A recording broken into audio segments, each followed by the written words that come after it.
নমস্কাৰ আপোনালোক সকলোকে পুনৰবাৰ স্বাগতম নস্মাই মজিদ বন্ধুসকল বলগতা চাওক আজি সন্ধিয়াৰ 7টা গুৰুত্বপূৰ্ণ খবৰ। প্ৰথমটো খবৰ, ৰাজ্য চৰকাৰৰ অভিলাষী আঁচনি ৰাজ্যৰ যুৱ উদ্যোগীলৈ আগবঢ়োৱা হ'ল ৭৫,০০০ টকা আৰু পুনৰ 10 নৱেম্বৰত এইসকল লোকক দিয়া হ'ব আৰু 25,000 টকা। লগতে ধন লাভ নকৰা ৰাজ্যৰ নিবনুৱা যুৱক যুৱতীসকলৰ বাবেও ভাল খবৰ দিলে মুখ্যমন্ত্ৰীয়ে। ৰাজ্যত নতুনকৈ আৰু ৭৫,০০০ যুৱক যুৱতীক দিয়া হ'ব এই ধন, তেওঁলোকে শীঘ্ৰেই কৰিব লাগিব আবেদন। ৰাজ্যৰ 25,000 যুৱ উদ্যোগীলৈ আগবঢ়োৱা হৈছে টকা। আজি মুকলি কৰা হ'ল মুখ্যমন্ত্ৰী আত্মনিৰ্ভৰ আঁচনিৰ প্ৰথম কিস্তিৰ ধন আৰু প্ৰথম কিস্তিৰ ৰূপে আগবঢ়োৱা হৈছে ৭৫,০০০ টকা আৰু 10 নৱেম্বৰত আৰু 25,000 ধন দিব চৰকাৰে। ইয়াত সামান্য ভুল আছে, 30 আছে, 30 নহয় আৰু 10 নৱেম্বৰত 25,000 ধন দিব অসম চৰকাৰে। আৰু এই সন্দৰ্ভত জিলাসমূহত আগবঢ়াব প্ৰশিক্ষণ। 3 দিনীয়াকৈ প্ৰশিক্ষণ আগবঢ়োৱা হ'ব যুৱ উদ্যোগীসকলক আৰু প্ৰশিক্ষণৰ পিছতে দিয়া হ'ব অন্য 25,000 টকা আৰু লগতে আৰু ৰাজ্যৰ ৭৫,000 যুৱ উদ্যোগীক এই ধন দিব চৰকাৰে। তেওঁলোকে নতুনকৈ আবেদন কৰিব লাগিব। নতুনকৈ আবেদনৰ বাবে 5 অক্টোবৰত মুকলি কৰা হ'ব পৰ্টেল। সৰ্বমুঠ ৰাজ্যৰ 2 লাখ লোকলৈ আত্মনিৰ্ভৰ অসম আঁচনিৰ ধন আগবঢ়োৱাৰ লক্ষ্য ৰাজ্য চৰকাৰৰ। 2 লাখ টকা ভালকৈ ব্যৱহাৰ কৰা লোকসকলে লাভ কৰিব প্ৰধানমন্ত্ৰী মুদ্ৰা আঁচনিৰ সুবিধা। আজিৰ দিনটোত এই আঁচনি শুভাৰম্ভ কৰি এই বৃহৎ ঘোষণা কৰিছে ৰাজ্যৰ মুখ্যমন্ত্ৰী হিমন্ত বিশ্ব শৰ্মাই। পৰৱৰ্তী খবৰ, এইবাৰ নিৰ্বাচন খেলি মন্ত্ৰী MLA হোৱাৰ সপোন দেখিছে বীৰ লাচি থানাৰ নেতা শৃংখল চলিহাই। এই সন্দৰ্ভত শৃংখল চলিহাই কয় যে অসমৰ খিলঞ্জীয়া জনগণে বিচাৰিলে প্ৰত্যক্ষ ৰাজনীতিত আহিবলৈ আমি সাজু। এই মন্তব্য বীৰ লাচি থানাৰ নেতা শৃংখল চলিহাৰ। দেশ জাতিৰ বাবে মৰিবলৈ মই ভয় নকৰোঁ, এই মন্তব্য শৃংখল চলিহাৰ। শৃংখল চলিহাই লগতে কয় যে দেশ জাতিৰ বাবে মই শ্বহীদ হ'বলৈ সাজু আছোঁ। দেশক লৈ জাতিক লৈ কাহানিও কম্প্ৰমাইজ নকৰোঁ। যদি কোনোবা বাংলাদেশীয়ে মোক হত্যা কৰিম বুলি ভাবিছে তেন্তে মনত ৰখা ভাল, মই অকলে নমৰোঁ। লগত আৰু 2-4টাক লৈ যোৱা হ'ব। যিটো ৰঙৰ গুলি মোৰ বুকুত সোমাব সেই ৰং অসমত নাথাকিব। যুঁজিবলৈ মৰিবলৈ মই সম্পূৰ্ণ সাজু আছোঁ আৰু য'ত য'ত বেদখল হৈছে তাত উচ্ছেদ হ'বই। সন্দেহযুক্ত মূলৰ মানুহে অসমৰ জনগাঁথনি সম্পূৰ্ণৰূপে সলনি কৰিছে। জাতি ধৰ্ম বৰ্ণ ভাষা নিৰ্বিশেষে বাংলাদেশী মূলৰ মানুহক উচ্ছেদ কৰিব লাগিবই। অসমৰ খিলঞ্জীয়া লোকৰ অস্তিত্ব সুৰক্ষাৰ প্ৰতি লক্ষ্য ৰাখি কঠোৰ পদক্ষেপ লওক চৰকাৰে আৰু অসমৰ খিলঞ্জীয়া জনগণে বিচাৰিলে প্ৰত্যক্ষ ৰাজনীতিত আহিবলৈ আমি সাজু। প্ৰয়োজনত গণ অভিৱৰ্তন দিয়া হ'ব। এই মন্তব্য বীৰ লাচি থানাৰ নেতা শৃংখল চলিহাৰ। পৰৱৰ্তী খবৰ, অভিনেতা মিথুন চক্ৰৱৰ্তীলৈ এইবাৰ আগবঢ়োৱা হৈছে দাদা চাহেব ফাল্কে বঁটা। 8 অক্টোবৰত অভিনেতাগৰাকীক প্ৰদান কৰা হ'ব এই বঁটা। নেশ্যনেল ফিল্ম এৱাৰ্ড অনুষ্ঠানত দিয়া হ'ব এই বঁটা। সামাজিক মাধ্যমত এই তথ্য সদৰি কৰিছে কেন্দ্ৰীয় মন্ত্ৰী অশ্বিনী বৈষ্ণৱে। দৰ্শকসকল আৰু বহুতো গুৰুত্বপূৰ্ণ খবৰ আছে। তাৰ আগতে আপোনাক জনাওঁ যে যদি আপুনি এতিয়ালৈকে এইটো ভিডিঅ'ত লাইক কৰা নাই তেন্তে এতিয়াই ভিডিঅ'টোত লাইক কৰি দিয়ক আৰু এনেকুৱা ধৰণৰ ভিডিঅ'সমূহ নিতৌ চাবলৈ চেনেলটো ছাবস্ক্ৰাইব কৰি কাষত থকা বেল আইকনটো প্ৰেছ কৰি ৰাখক।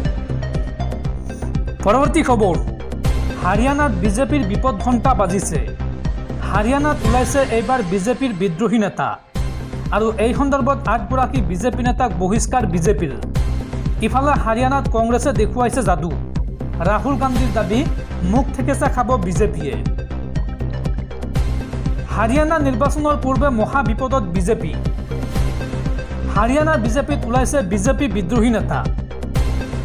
মুখ্যমন্ত্ৰীৰ বিৰুদ্ধে বিদ্ৰোহ ঘোষণা কৰিছে একাংশ নেতাই। ফলত 8গৰাকী বিজেপি নেতাক নিৰ্বাচনৰ পূৰ্বে বহিষ্কাৰ বিজেপিৰ। দল বিৰোধী কাৰ্যকলাপৰ বাবেই 6 বছৰৰ বাবে দলৰ পৰা বহিষ্কাৰ কৰা হৈছে। বিজেপিৰ এই অন্তকণ্ডলে নিৰ্বাচনত প্ৰভাৱ পেলোৱাৰ পূৰ্ণ সম্ভাৱনা আছে। প্ৰাক্তন মুখ্যমন্ত্ৰী চৌধুৰী দেৱীলালৰ পুত্ৰ ৰঞ্জিত চৌটালাকো বহিষ্কাৰ কৰা হৈছে। লগতে সন্দীপ গাৰ্গ, জিলেৰাম শৰ্মা, দেৱেন্দ্ৰ কাদিয়ান, বচ্চন সিং আৰ্যকো বহিষ্কাৰ কৰা হৈছে। মুঠ 8 গৰাকী বিজেপি নেতাক দলৰ পৰা বহিষ্কাৰ কৰিলে বিজেপিয়ে। আৰু ইফালে হাৰিয়ানাত নিজৰ যাদু দেখুৱাবলৈ সক্ষম হৈছে কংগ্ৰেছে। হাৰিয়ানাৰ জনতাক ৰাহুল গান্ধীয়ে দিলে কেইবাটাও গেৰাণ্টি। হাৰিয়ানাত কংগ্ৰেছৰ সন্মুখত এইবাৰ মুখ থেকেচা খাব বিজেপিয়ে। বিজেপিক ওফৰাই চৰকাৰ গঠন কৰিব কংগ্ৰেছে।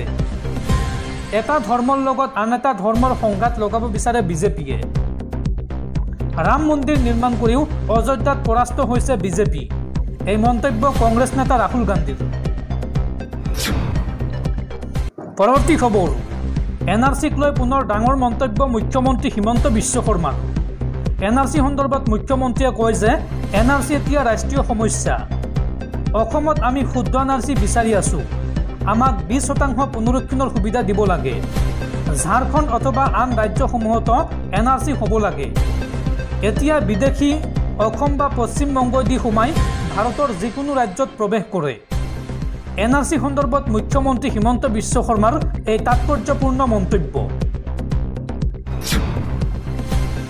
পৰৱৰ্তী খবৰ, সোণাপুৰৰ কচুতলিৰ উচ্ছেদত স্থগিতাদেশ উচ্চতম ন্যায়ালয়ৰ। উচ্চতম ন্যায়ালয়ে জাৰি কৰিলে স্থগিতাদেশ। আৰু এই সন্দৰ্ভত ৰাজ্য চৰকাৰলৈ জাননী দেশৰ উচ্চতম ন্যায়ালয়ৰ। এই সন্দৰ্ভত 3 সপ্তাহৰ ভিতৰত চৰকাৰে স্পষ্ট কৰিব লাগিব স্থিতি। উল্লেখযোগ্য যে ফাৰুক আহমেদ নামৰ এজন ব্যক্তিয়ে সুপ্ৰিম কোৰ্টত এই সন্দৰ্ভত তৰিছিল গোচৰ। আদালতক অৱমাননা কৰি উচ্ছেদ কৰাৰ অভিযোগ উত্থাপন কৰা হৈছিল। আৰু এই গোচৰৰ শুনানি সন্দৰ্ভত ন্যায়াধীশ গাৱাই আৰু বিশ্বনাথনৰ খণ্ড বিচাৰপীঠে এই ৰায়দান দিয়ে। পৰৱৰ্তী খবৰ, পুনৰ হুৰাহুৰে বাঢ়িছে সোণৰূপৰ দাম। চাওঁ আহক আজিৰ দিনটোত গুৱাহাটীত সোণৰূপৰ কিমান মূল্য। উৎসৱৰ বতৰত আপুনি সোণ কিনাৰ পৰিকল্পনা কৰিছে নেকি? যদিহে সোণ কিনাৰ পৰিকল্পনা কৰিছে তেন্তে সোণৰ দাম চাই বিপণীলৈ যোৱা উচিত। কাৰণ সোণৰ দাম প্ৰতিদিনাই সলনি হয়। সোণৰ দামে ইতিমধ্যে অভিলেখ সৃষ্টি কৰিছে। বৰ্তমান সময়ত সাধাৰণ লোকৰ বাবে সোণ কিনাটো প্ৰায় অসম্ভৱ হৈ পৰিছে। কাৰণ প্ৰতি 10 গ্ৰাম সোণৰ দামে এতিয়া অতিক্ৰম কৰিছে ৭৫,০০০ টকা। সেয়েহে সোণ কিনাৰ পূৰ্বে জানি লোৱা উচিত বৰ্তমানৰ দাম। আজি গুৱাহাটীত প্ৰতি 10 গ্ৰাম সোণৰ দাম কিমান জানি লওঁ আহক। মানিকণ্ট্ৰল.com মতে দেওবাৰে গুৱাহাটীত 1 কিলোগ্ৰাম ৰূপৰ দাম আছিল ৯৯,৯৯০ টকা। আৰু আজি গুৱাহাটীত ৰূপৰ দামৰ কোনো পৰিৱৰ্তন হোৱা নাই। সেয়া আজিও প্ৰতি কিলোগ্ৰাম ৰূপৰ দাম ৯৯,৯৯০ টকাই আছে বা হৈ আছে। আৰু লগতে মানিকণ্ট্ৰল.com মতে দেওবাৰে গুৱাহাটীত 22 কেৰেট সোণৰ দাম আছিল প্ৰতি 10 গ্ৰামত ৭২,৬৫০ টকা। আৰু আজিও গুৱাহাটীত একে আছে সোণৰ দাম। মানিকণ্ট্ৰল.com মতে দেওবাৰে গুৱাহাটীত 24 কেৰেট সোণৰ দাম প্ৰতি 10 গ্ৰামত আছিল ৭৬,২৮০ টকা। আৰু আজিও কোনো পৰিৱৰ্তন হোৱা নাই সোণৰ দামত।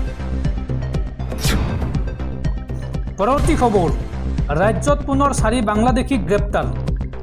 অসমত প্ৰৱেশৰ চেষ্টা কৰি এইবাৰ ধৰা পৰিল 4 বাংলাদেশী মহিলা। কৰিমগঞ্জৰ ভাৰত বাংলাদেশ সীমান্তত আৰক্ষীৰ জালত পৰিল 4 বাংলাদেশী মহিলা। ৰাজ্যত পুনৰ বাংলাদেশীৰ প্ৰৱেশৰ চেষ্টা। কৰিমগঞ্জৰ ভাৰত বাংলাদেশ সীমান্তত আৰক্ষীৰ জালত পৰিছে 4 গৰাকী বাংলাদেশী মহিলা। আৰক্ষীয়ে আটক কৰিছে তুলি আখতাৰ, ৰিয়া শেখ, ইভা খাতুন আৰু তাহুৰা খাতুনক। সীমান্তৰ সিপাৰে বাংলাদেশলৈ ঘূৰাই পঠিওৱা হয় এই আটাইকেইগৰাকীক। মুখ্যমন্ত্ৰী হিমন্ত বিশ্ব শৰ্মাই সামাজিক মাধ্যমত প্ৰকাশ কৰিলে এই কথা। পৰৱৰ্তী খবৰ, চুবুৰীয়া ৰাষ্ট্ৰ নেপালত ভয়ংকৰ বানপানী। আৰু নেপালত বিধ্বংসী বানৰ বাবেই এতিয়ালৈকে ১৭০ জন লোকৰ মৃত্যু হৈছে। লগতে নিৰুদ্দেশ হৈছে ৪২ জন। বানপানীৰ বাবেই দেশখনৰ সকলো শিক্ষানুষ্ঠান বন্ধ ঘোষণা কৰা হৈছে। ভাৰতৰ চুবুৰীয়া দেশ নেপালত হোৱা ধাৰাসাৰ বৰষুণৰ বাবে বানপানী আৰু ভূমিস্খলনৰ সমস্যাৰ সৃষ্টি হৈছে। দেশৰ পূব আৰু মধ্য অঞ্চলৰ বৃহৎ অংশত প্ৰৱেশ কৰিছে বানপানীৰ এই পানী। এই মন্তব্য বা এই তথ্য প্ৰকাশ কৰিছে দেশখনৰ গৃহ মন্ত্ৰালয়ে। শুকুৰবাৰ আৰু শনিবাৰে হোৱা প্ৰচণ্ড বৰষুণৰ ফলত কাঠমাণ্ডুৰ মূল নদী বাগমাটি বিপদ চিহ্নৰ ওপৰেৰে বৈ আছে। পৰিস্থিতিৰ প্ৰতি লক্ষ্য ৰাখি প্ৰশাসনে 3 দিনৰ বাবে সকলো শিক্ষানুষ্ঠান বিদ্যালয় মহাবিদ্যালয় বন্ধ ঘোষণা কৰিছে।